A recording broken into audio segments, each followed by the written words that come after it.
Hey, welcome to the channel. Thanks for joining me for this video. Hope your summer is off to a strong start. And today we're going to take a look at a solar panel from a company called Elecaenta. And I actually have done two previous reviews on solar panels from Elecaenta. The first one was a 120 watt solar panel that I bought with my own money. And I'll put a link up there if you want to go check that out. And I found that solar panel to be extremely well built at a shockingly good value for the price. And that video did actually fairly well. And when Elecaenta apparently discovered it, they then offered me an opportunity to review their 200 watt solar panel, which I found to be also a very good value and an excellent performer. And I'll put a link up to that video if you want to go check that out. So today we're actually going to look at their new 300 watt solar panel that's available on Amazon. It just arrived. This is the guy here. Now, for a 300 watt solar panel, this is surprisingly light. It's well under 20 pounds. And I'll have to put the exact weight here. I hope I'm right about that estimate. And we're going to find out what's in the bag here, and then we're going to take it out, find out how easy it is to set up, and if it kind of lives up to my expectations of the high performance versus value experience that I've had with the previous two Elecaenta solar panels that I've reviewed. So, let's see what's in the bag. By the way, I think there's actually a third Elecaenta solar panel that I reviewed that was a 75 watt. I forgot to mention that. If you want something smaller than 100, that's also a very good panel, and I'll put a link up there.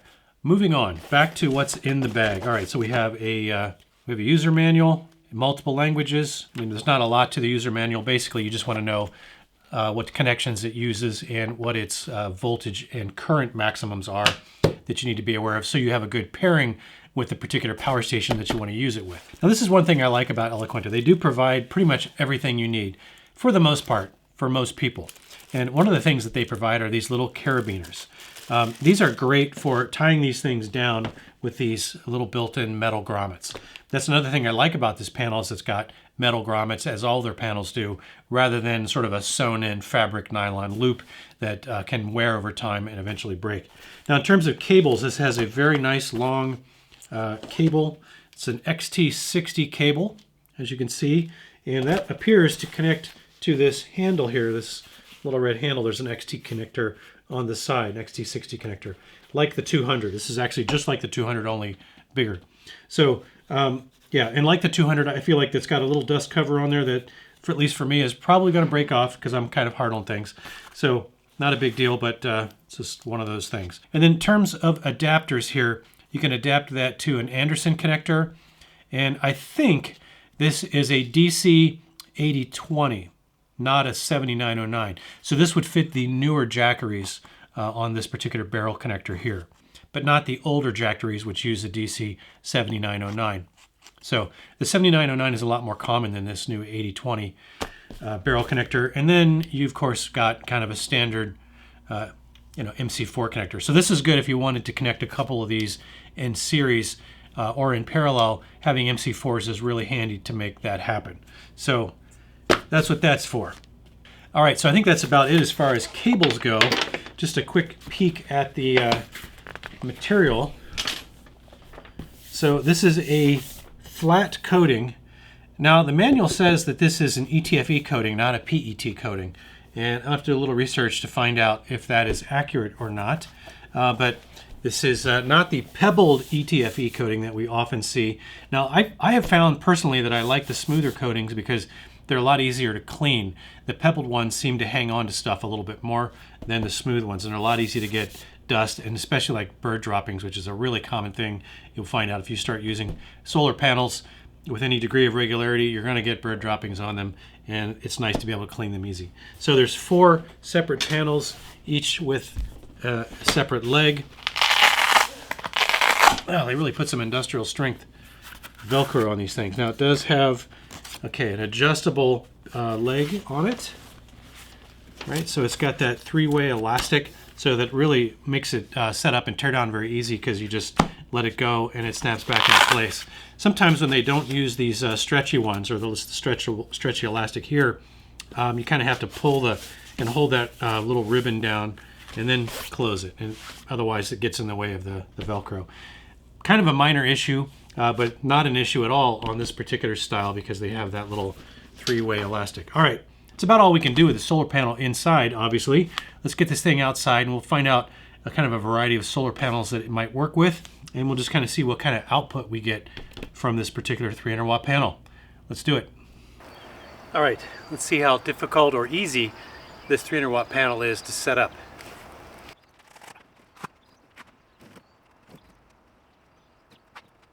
All right, so I went ahead and attached the main XT60 cable here to the side where the handle connects, and it is about an 8-foot long cable, so that's nice and long.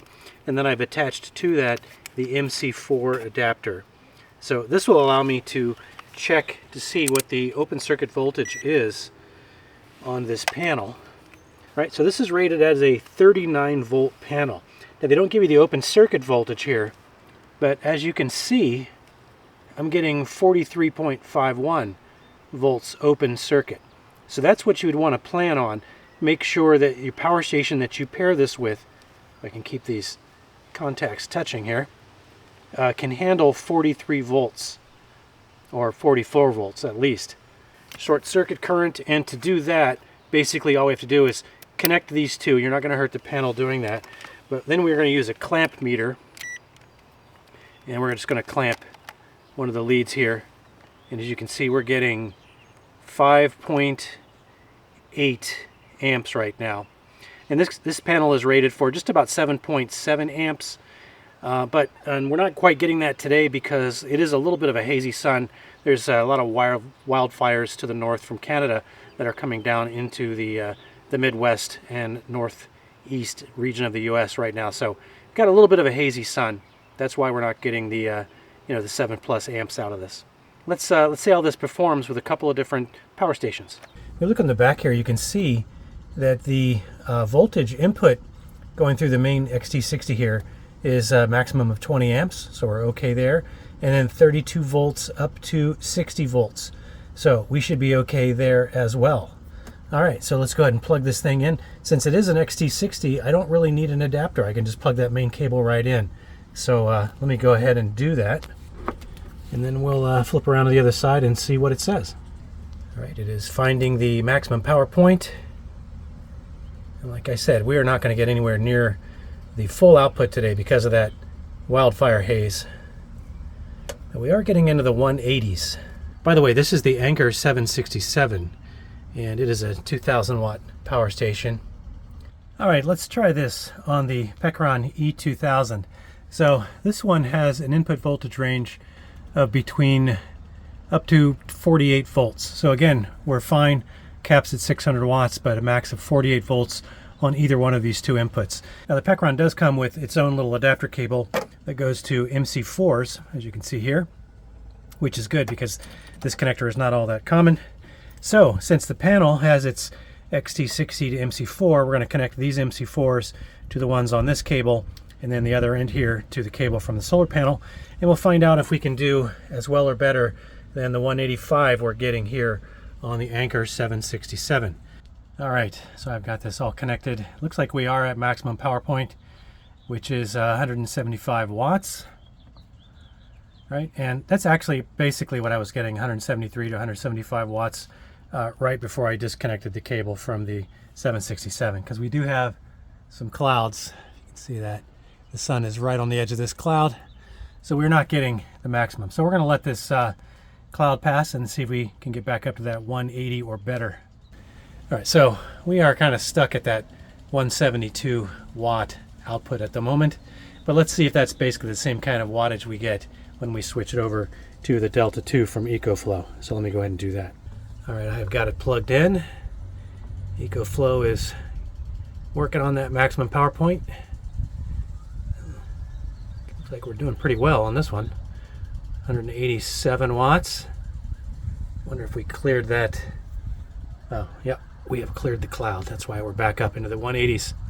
All right, so very suitable panel for something like the EcoFlow Delta 2, the Anchor 767, or even the Pecron E2000.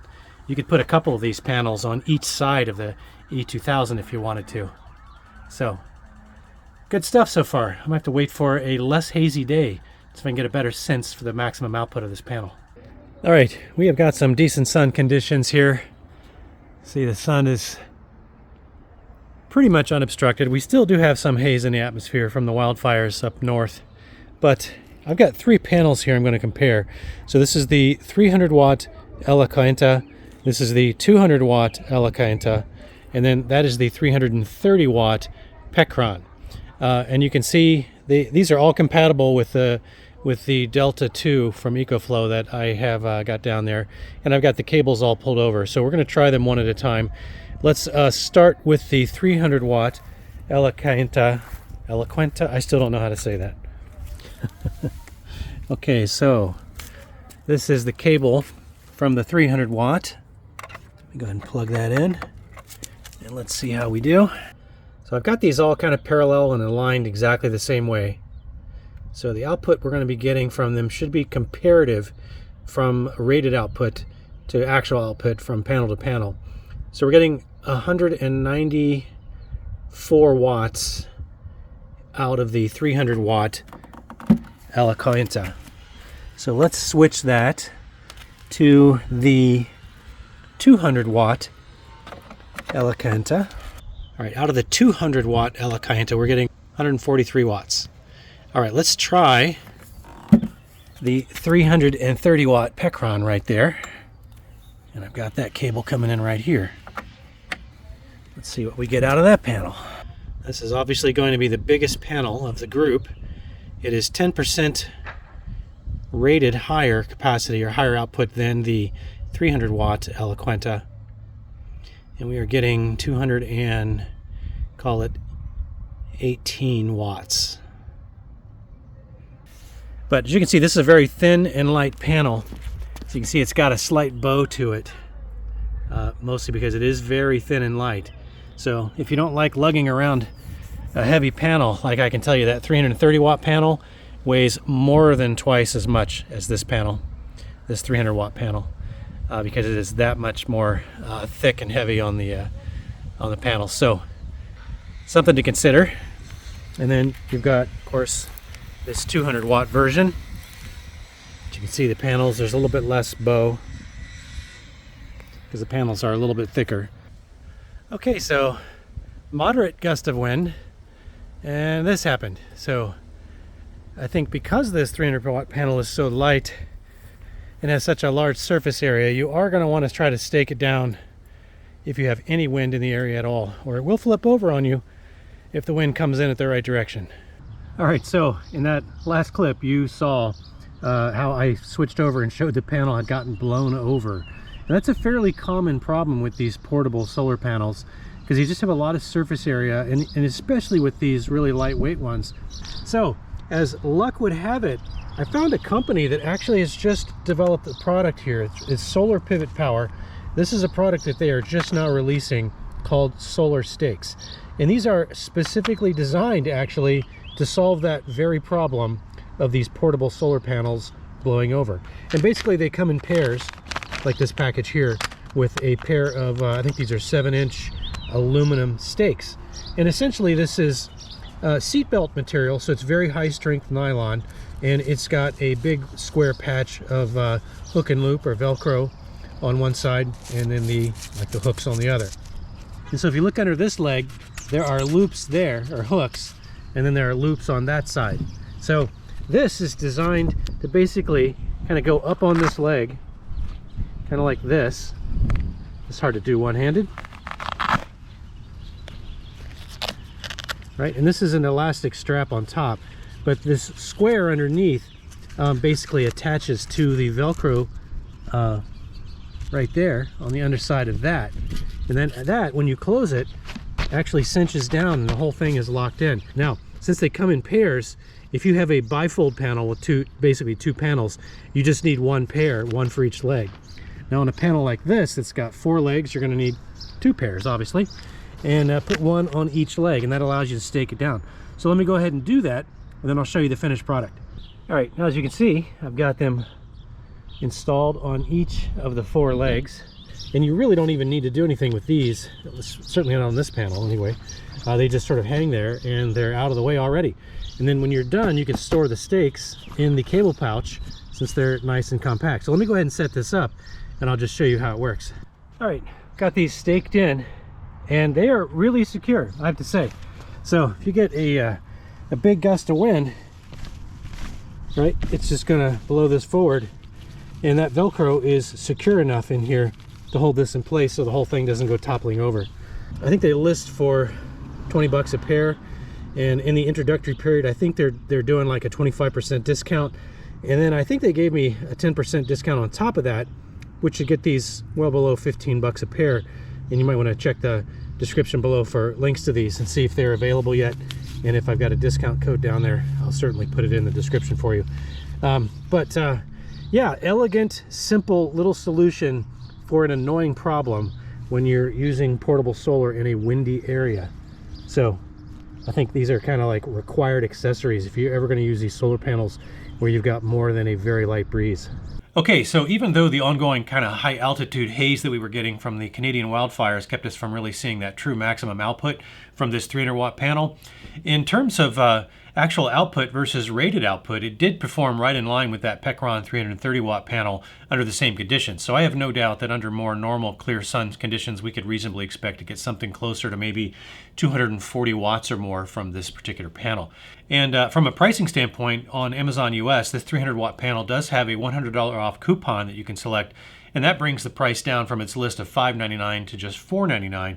And then on top of that, at checkout, you can use a promo code that I've got for you in the description below to bring that price down another 10% off, which should get it down to about $439, which is the best price that I could find on any 300 watt portable solar panel with its own leg system. There are a couple of cheaper options out there without legs, but that's kind of a deal breaker for me.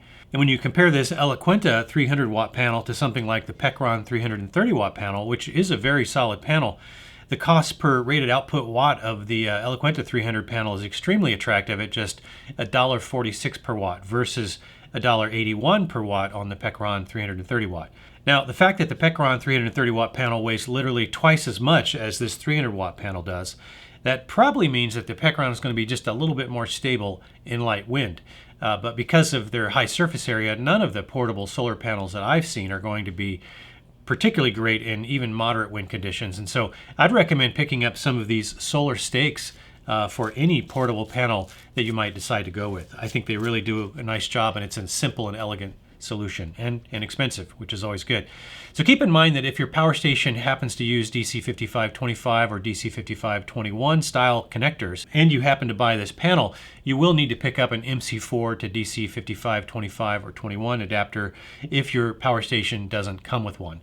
And I'll leave a link below for something that would be suitable for that, if in fact that's something that you need. Okay, so I hope you found at least something in this video helpful. If you did, please consider clicking on that like button. I'd really appreciate that. And if you're not already a subscriber, maybe consider subscribing as well.